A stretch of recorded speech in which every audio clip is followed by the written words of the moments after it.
It started with the sound of tires crunching on gravel, that slow, heavy kind of sound that tells you trouble has arrived. I was standing in my front yard watering the plants like every other morning when three black SUVs rolled to a stop right in front of my house. Their engines didn't even turn off. I saw men in uniforms step out, six of them, armed, serious, focused. My first thought wasn't fear, it was confusion because I've always lived a quiet life. My name, Ethan Cole, 45 years old, retired construction manager, divorced, one daughter in college. I'd lived in that small Virginia town for over a decade. Everyone knew me as the quiet neighbor. So when those officers came marching toward me, I had no idea what they wanted. Ethan Cole, one of them said. Yeah, I answered, still holding the garden hose. You're under arrest for obstruction of justice and harboring a fugitive. The hose slipped from my hand, water splashed onto my shoes. I froze, staring at him like he'd just spoken another language. Excuse me, I said, but he didn't respond. Two other officers had already moved in, one reaching for my wrist.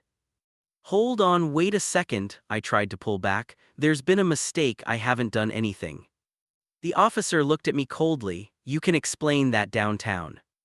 And that's when I saw it, a woman in plain clothes stepping out from the second SUV. She wasn't wearing a uniform, but she carried authority. Sharp eyes, confident walk, blonde hair tied back, she looked like she was running the show. She walked straight up to me and said, Mr. Cole, we have reason to believe a dangerous suspect is inside your home. Step aside. Inside my home, my mouth went dry. There's nobody in my house, I live alone. She nodded slightly to her men, search it. I stood there helplessly as five armed officers pushed past me and stormed inside my small one-story home. The woman stayed outside, watching me closely.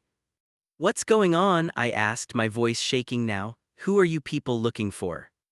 She didn't answer. Instead, she stared at me with a strange intensity, like she was studying my every move, every breath. You live alone? She finally asked. Yes, I said, I told you that. She tilted her head slightly. No guests recently. None, I've been home all week. That's when I heard shouting from inside the house. One of the officers yelled, clear, then another, basement clear, but a third voice said something that froze everyone in place. Ma'am, you need to see this. The woman glanced at me once more before walking quickly toward the door. I stood there, heart pounding. What could they possibly have found? I hadn't had a single visitor in weeks. A minute later, she reappeared. Her face had changed, no longer confident but pale, confused, maybe even afraid. She signaled her men to lower their weapons. What's happening? I demanded. She didn't answer me. Instead, she turned toward the nearest officer and said quietly, radio command, tell them we have a situation.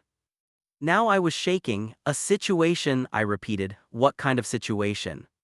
She looked back at me and said softly, Mr. Cole, who exactly are you? I blinked at her. What do you mean? I told you my name, Ethan Cole.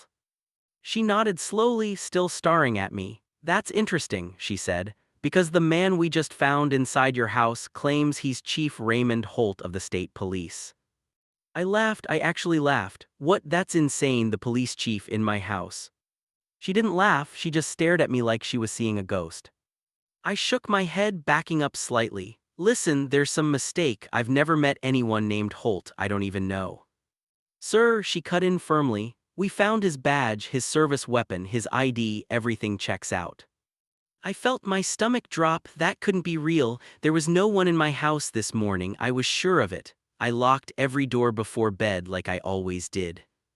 She looked at me again, her voice lower now. Mr. Cole, would you please come with us? I could see the fear in her eyes now, not the kind of fear that comes from danger but from confusion, like she didn't know whether to treat me as a suspect or a victim.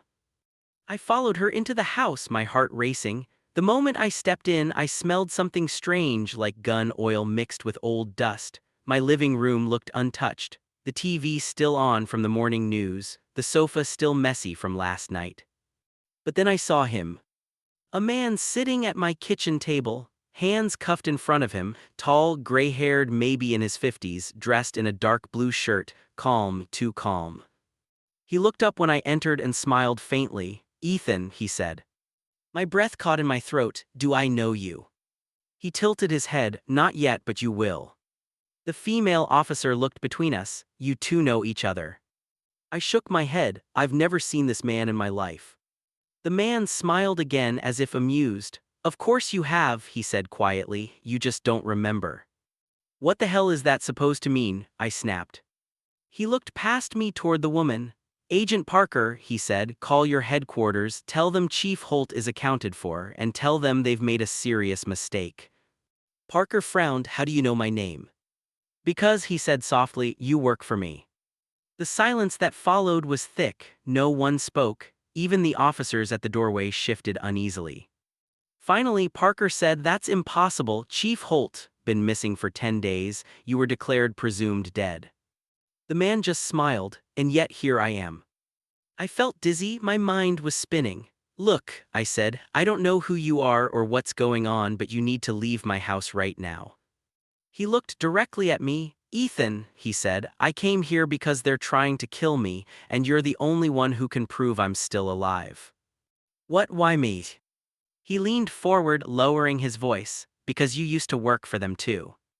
I stared at him, speechless. That's ridiculous, I said. I managed construction sites, not police stations. He smiled again, but this time it wasn't friendly. You don't remember, that's part of it, they wiped you clean. Parker raised her voice. Enough of this, you're coming with us, both of you.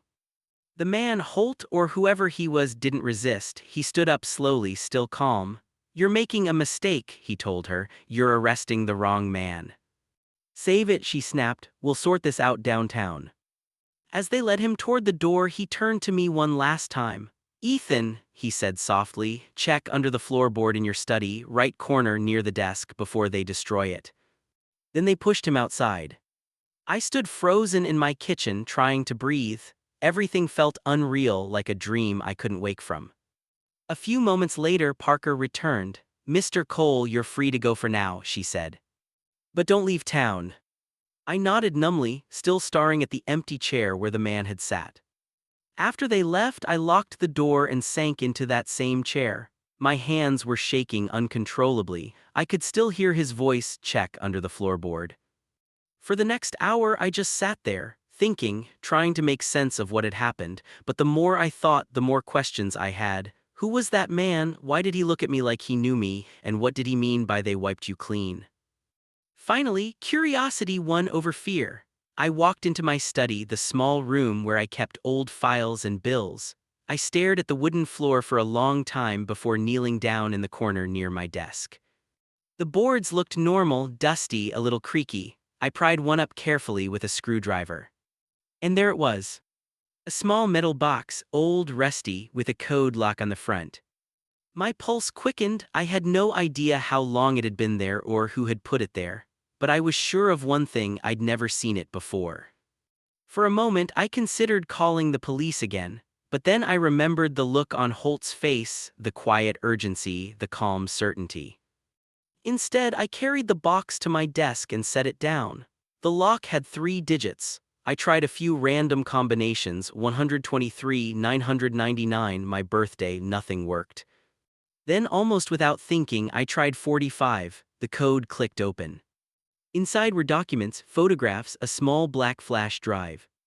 I picked up one of the photos. It showed me, or someone who looked exactly like me, wearing a police uniform, standing beside Chief Holt. My heart stopped. Another photo showed me shaking hands with a group of men in suits. The background said State Bureau of Investigation. I couldn't breathe, my entire body went cold. The papers were worse, they were personnel files. My name, my date of birth, but under occupation it said, Field Officer, Undercover Division. I pushed back from the desk, trembling. This couldn't be real, it had to be some kind of trick. But the documents were too detailed, too precise. They even had my old address, my handwriting on a few forms. I plugged in the flash drive. There was a single video file inside.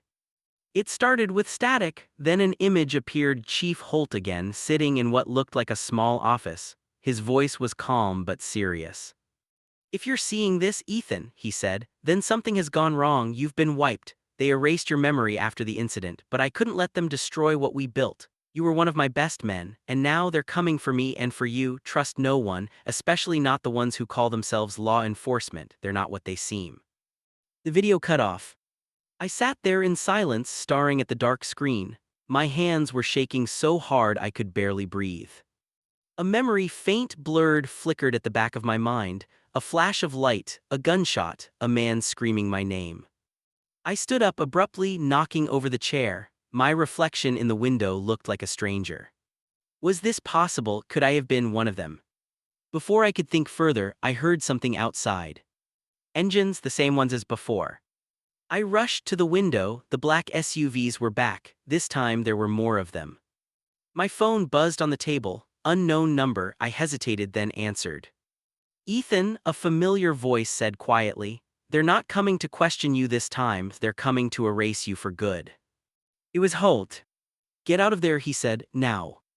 The line went dead. And outside, I saw them getting out of their cars, armed again, moving fast.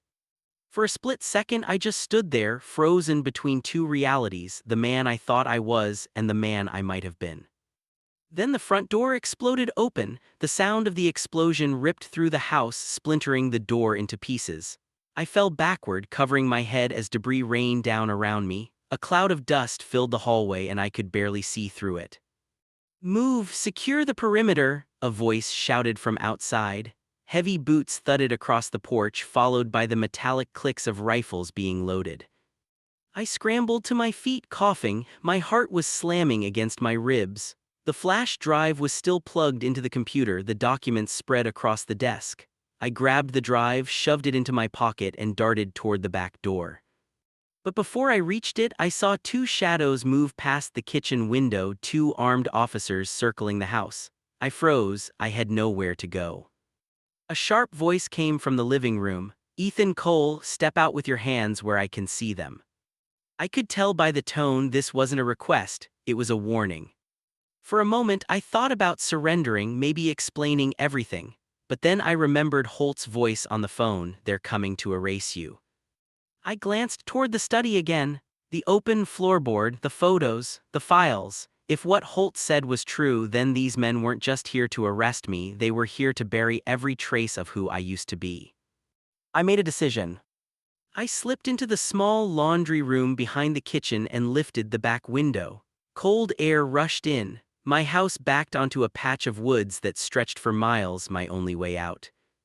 I squeezed through the window just as I heard them kick open the study door. I hit the ground, rolled, and started running. Branches whipped against my arms, mud splashing under my shoes. The sounds of shouting faded behind me, but I knew they wouldn't stop. After what felt like an eternity, I stopped to catch my breath. My lungs burned. My clothes were soaked with sweat and dirt. I leaned against a tree, trying to think. I didn't know where Holt was, I didn't know who was chasing me or who I could trust. But I had one thing they didn't, the flash drive. And somewhere inside it I hoped were answers. I decided to head for the only place I knew they wouldn't expect, an abandoned cabin about 10 miles away, deep in the forest. I used to go there with my ex-wife years ago, back when life was simpler. Nobody else knew about it. The walk took hours. Every crack of a branch made my heart jump. Once, I thought I heard a helicopter in the distance, but the forest was thick enough to hide me. By the time I reached the cabin, the sun had already set. The door creaked as I pushed it open. Dust covered everything, old furniture, broken glass, the faint smell of wood smoke still clinging to the air. I found a working lamp and an old generator in the back. With some luck, I got it running. The dim yellow light flickered across the room. Finally, I plugged the flash drive into my laptop. There were several encrypted folders I hadn't seen before. I clicked on one labeled Project Halo. A password prompt appeared. I hesitated, then typed in 45, the same code from the box. It worked.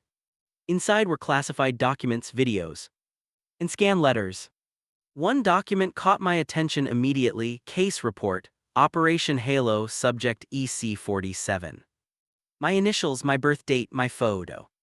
The report detailed a covert operation involving memory suppression technology, experimental procedures used on undercover agents to erase traumatic missions or classified involvement.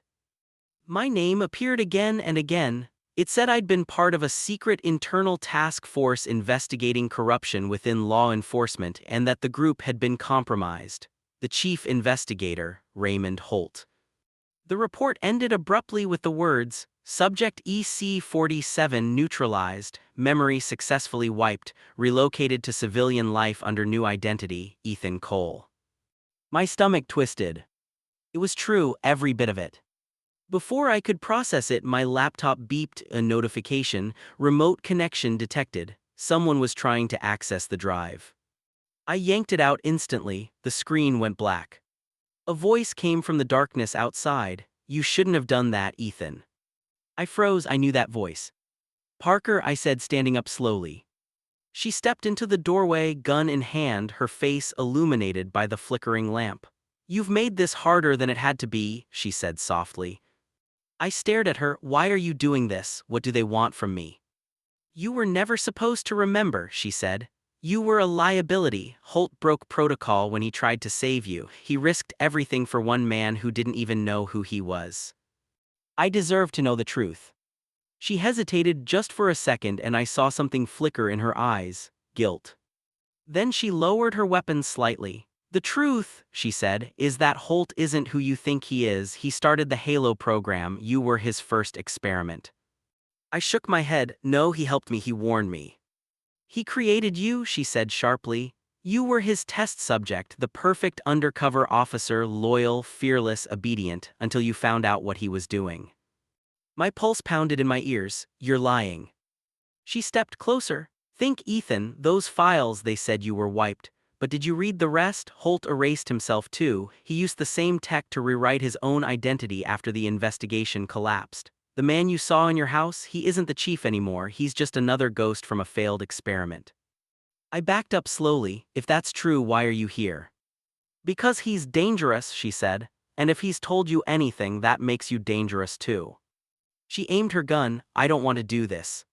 I stared at her, my mind racing. Then, from somewhere outside, another voice called out, "Parker, drop it."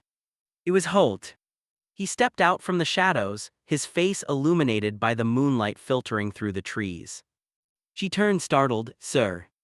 "Don't call me that," he said. His voice was calm, steady. "You don't work for me anymore."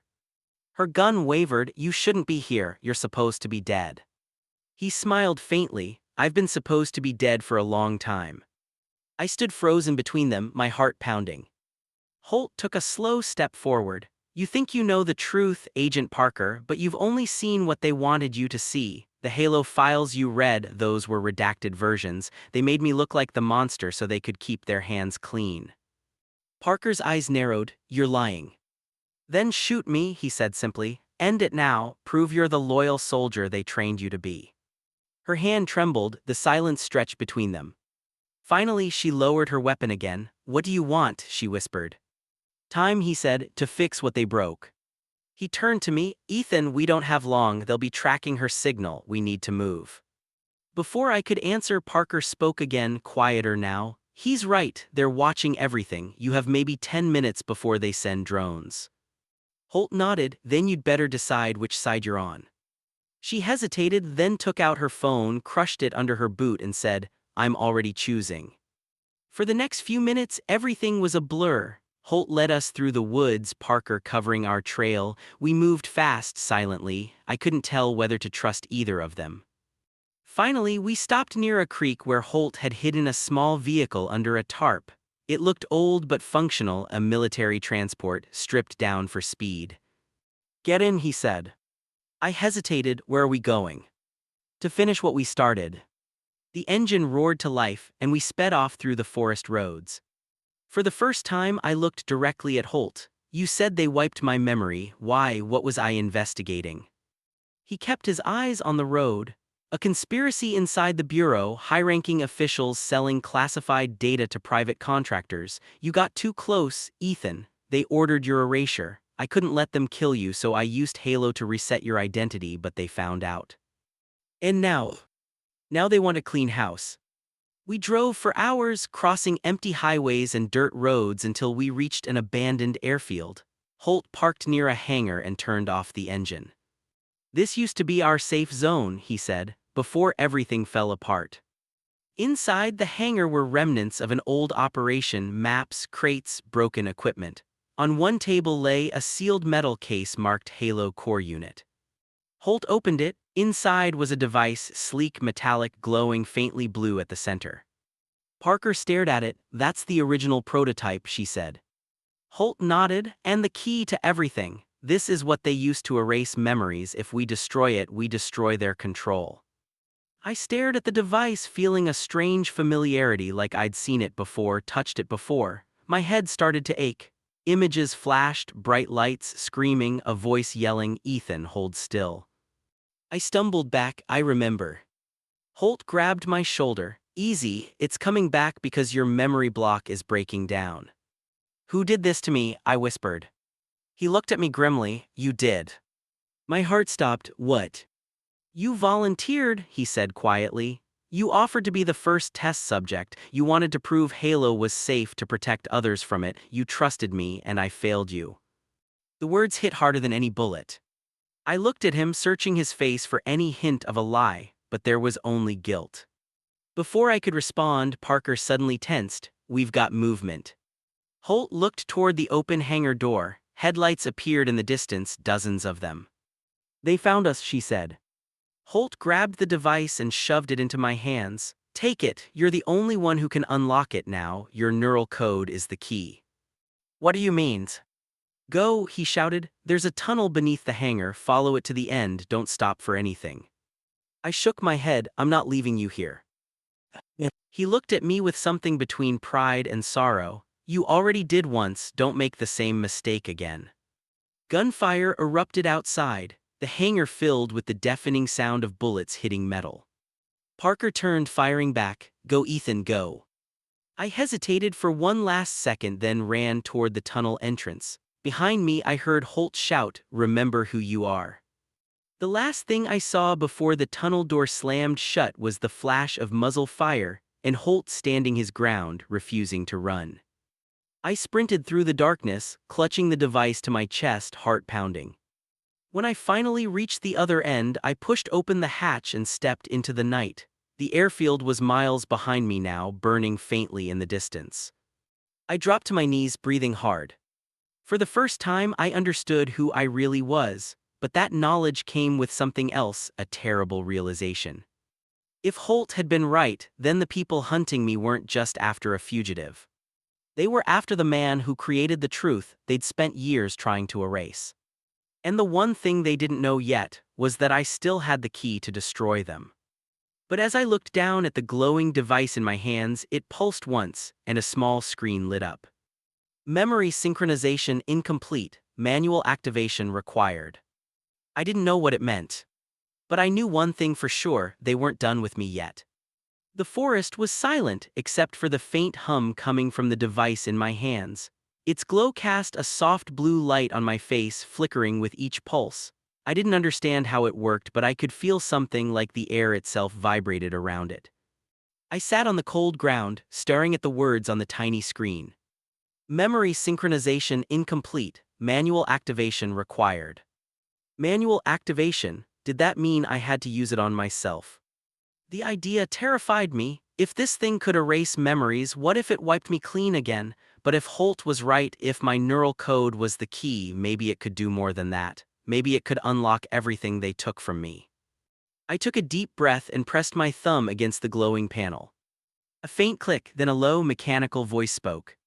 "Identity confirmed, subject EC-47, accessing core memory archive."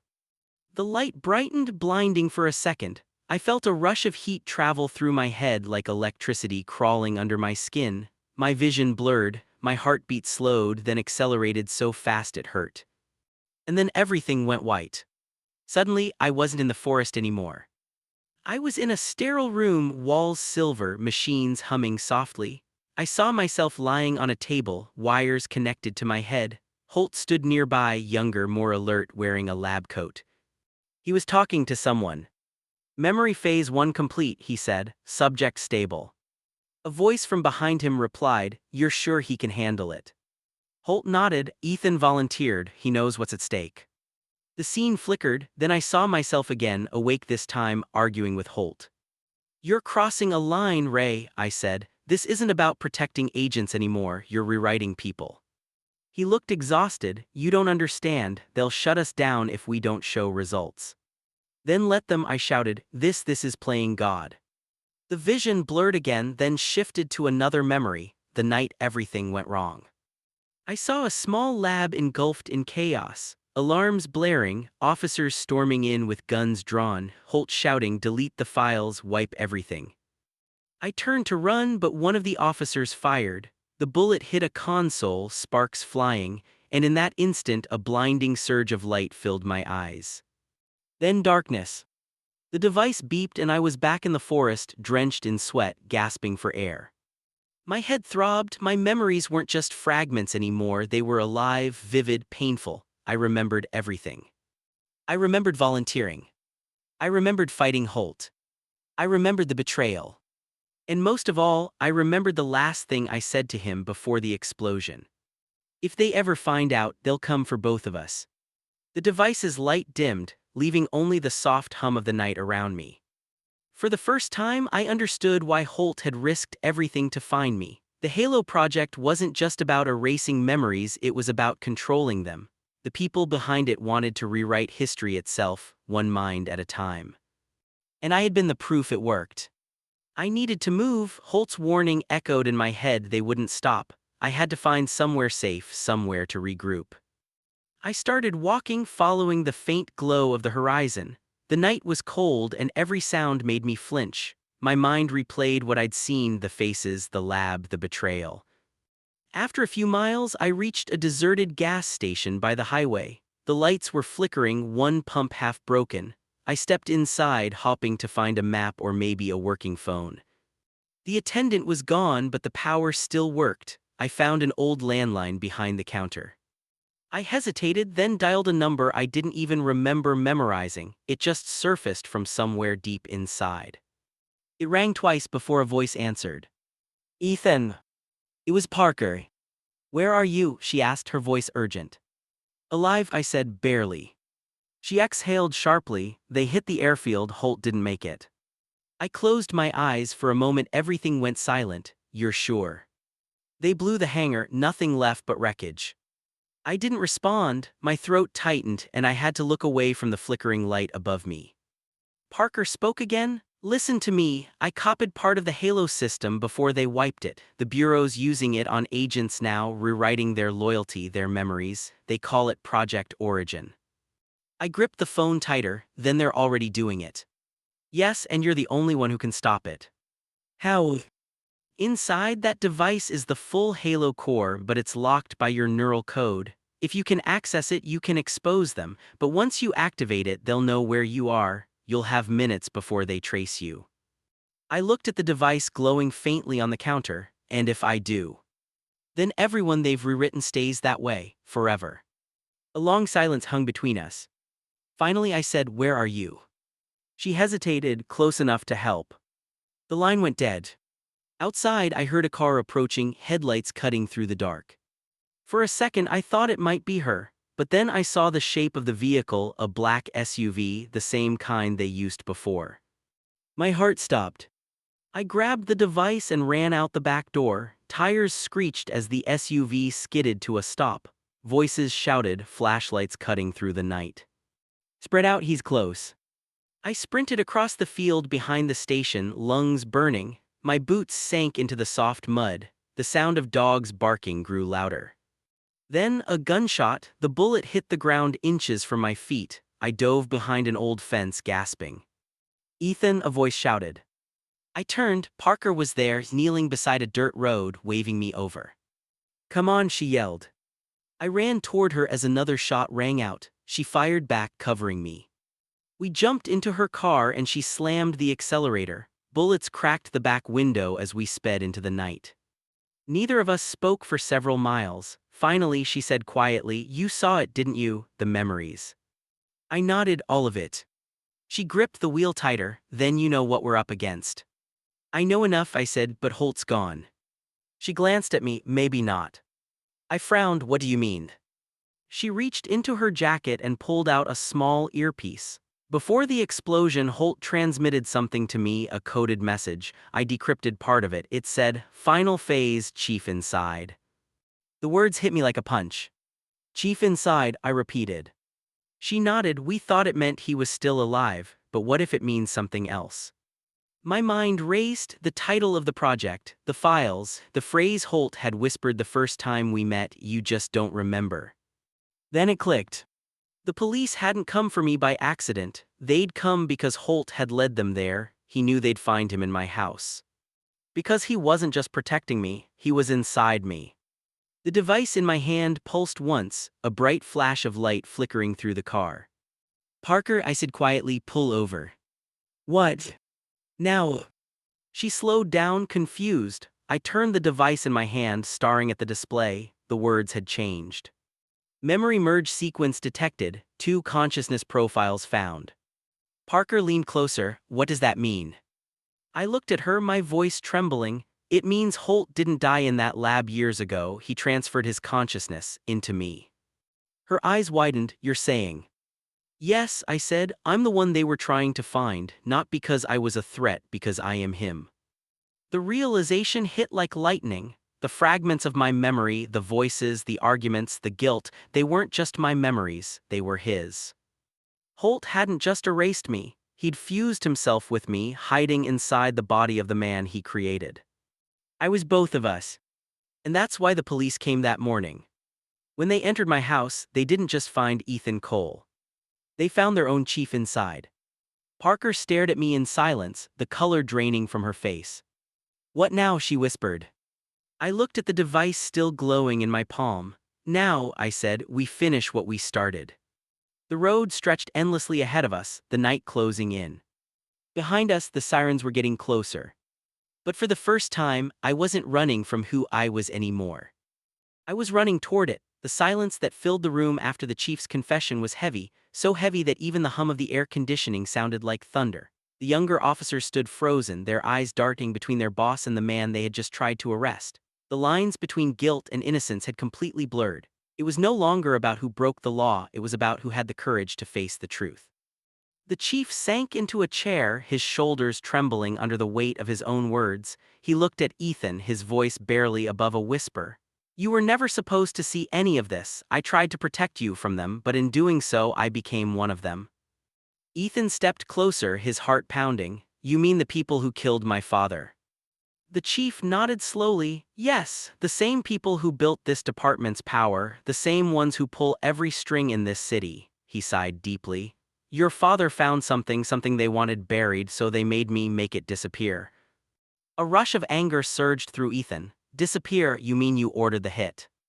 The chief's eyes glistened. "No, I covered it up. I didn't know they'd go that far until it was too late. When I realized, I tried to expose them, but they turned it on me. I lost everything, my family, my reputation, my soul." He leaned forward, clutching his chest as if the memories were knives. "When you joined the academy years ago, I recognized your name. I thought fate had brought you back to finish what your father started." Ethan froze. "You knew who I was all this time?" "I did," the chief admitted. "I thought if I could keep you close, I could protect you, but when you started digging into those files, they panicked. They sent orders to eliminate you. I tried to stop them. That's why the police came today, to make it look official, to silence you before the truth got out." Ethan stared at the man who had once been his idol, the one he'd respected most in his entire career. The betrayal burned, but behind that fire was something else: understanding. The chief wasn't just a villain, he was another victim trapped in the same web. One of the younger officers stepped forward nervously. "Sir, what do we do now?" The chief looked up, his expression empty yet determined. "We finish this, we expose them." He turned to Ethan. "But you'll have to be the one to do it. They already think I'm dead inside, you still have a chance." Ethan hesitated. "You're asking me to go against the system, against everything I swore to serve." The chief's voice was quiet but steady. "Sometimes, to serve the law, you have to break it. Sometimes justice doesn't wear a badge." That line hit Ethan like a thunderclap. He realized the truth wasn't about loyalty to a uniform, it was about loyalty to what was right. He pulled out his phone and showed the files he'd managed to download before everything went south. Names, bank transfers, hidden case reports. It was all there, enough to burn down the entire department if it went public. The chief smiled weakly. "You did it, you have the proof." Suddenly, headlights flashed through the window, more police cars, but these weren't regular units. These were black SUVs, unmarked. The sound of boots hitting the pavement echoed from outside. Ethan's gut twisted. "They found us," he whispered. The chief stood up slowly, wincing from the pain in his chest. "Then we make sure they don't get both of us." He handed Ethan a small flash drive. "This is everything I couldn't send, the rest of the puzzle, get it to the press, don't trust anyone in uniform." Before Ethan could respond, the door burst open. Men in tactical gear stormed in, shouting commands. The chief raised his hands, stepping forward to draw their attention. "I'm the one you want," he yelled. Ethan ducked behind the desk, clutching the flash drive. Through the chaos, he saw the chief glance at him one last time, a silent goodbye, then gunfire erupted. When the smoke cleared, the chief was on the ground, motionless. Ethan's vision blurred with rage and grief, but his instincts kicked in. He grabbed the chief's badge, pressed it to his chest, and whispered, "You didn't die a coward." He slipped through the back exit, vanishing into the alley as sirens screamed. The city lights blurred past him as he ran into the night, every step echoing the same thought: "They killed my father. They killed the chief. I'm next." Hours later, Ethan sat in an abandoned subway tunnel, his laptop open, the flash drive plugged in. He hesitated for a moment, then hit upload all. The files began streaming to a dozen journalists, whistleblower sites, and federal servers. But before the upload could finish, his phone buzzed. A message from an unknown number: "You think you're saving the city, but you just started a war." He froze, then another message appeared: "We know where you are, Chief." Ethan's blood ran cold. Chief? He wasn't the chief yet, but when he looked down, he saw the badge still clipped to his vest. The chief's badge. And that's when he understood. The system had already replaced him. The moment he chose to expose the truth, he became what the chief once was, the man trapped between justice and corruption. Footsteps echoed in the tunnel. Shadows moved closer. Ethan backed away, pulling out his father's old revolver, the one he swore he'd never use again. His heart pounded as the figures drew near. A familiar voice echoed through the dark: "Drop the weapon, Chief Carter." He froze. Chief Carter. His father's name. The shadows stepped into the light, police uniforms, badges shining, but these weren't strangers. These were his own officers, the same ones who had come to arrest him that morning. "Chief," one of them said, lowering his gun, "orders from above, you're coming with us." Ethan's mind raced. They thought he was the chief. The cover-up was complete. The old chief was gone, erased. Ethan had taken his place, unknowingly walking into the same cycle. He lowered his gun slowly. "And if I refuse?" The officer's face didn't change. "Then you'll disappear just like the last one."